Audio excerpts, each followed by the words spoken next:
Nagsimula daw po kasi yun sa PE class nila, Dina. Matalino ho at magaling sa klase ang anak ko. Kaso nga lang, mahihain at matatakotin. Lalo na po sa mga nilalang na hindi po natin nakikita. Multo, spirito.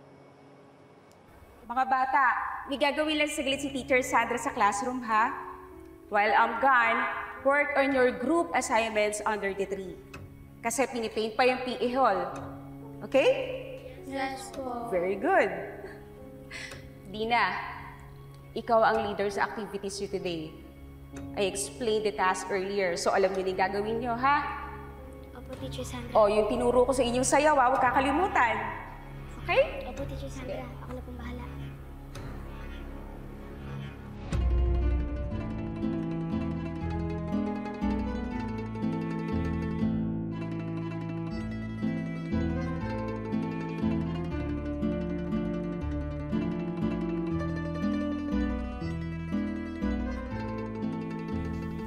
Totoo kaya yun?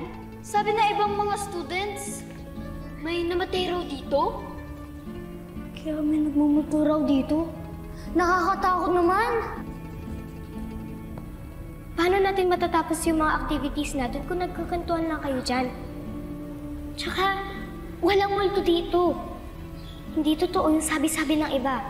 Hindi totoo yun, ha? Totoo kaya yun? Sabi ng ibang students, may sinabihan pa nga raw dito eh.